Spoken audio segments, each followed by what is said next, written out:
அஸ்ஸலாமு அலைக்கும் வரஹ்மத்துல்லாஹி வபரகாத்துஹு. முஸ்லிம்களாகிய நம் அனைவருக்கும் இருக்கக்கூடிய ஒரே ஆசை, நம்ம எப்படியாவது சொர்க்கம் செல்லணும், சொர்க்கவாசியாக நம்ம ஆகணும் என்பது தான் நம்முடைய ஒரே ஆசையாக இருக்கும்.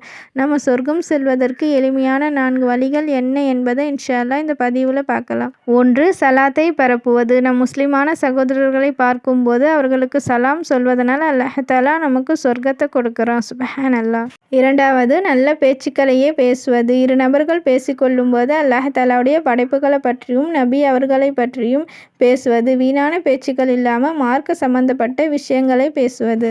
3. உறவினர்களோடு சேர்ந்து வாழ்வது. உறவினர்களுடைய தேவைகள் அறிந்து அவர்களுக்கு உதவி செய்யணும். யார் உறவினர்களை அரவணைத்து அவர்களுடன் சேர்ந்து வாழ்கிறாங்களோ அல்லாஹ் தஆலா அந்த நபருக்கு சொர்க்கத்தை கொடுக்குறான். சுப்ஹானல்லாஹ். 4. மக்கள் உறங்கக்கூடிய நேரத்தில் தூக்கத்தை தவிர்த்து நஃபில் தொழுகைகளையும் தஹஜ்ஜத் தொழுகைகளையும் நின்று வணங்குவோருக்கு அல்லாஹ் தஆலா சொர்க்கத்தை கொடுக்குறான். சுப்ஹானல்லாஹ்.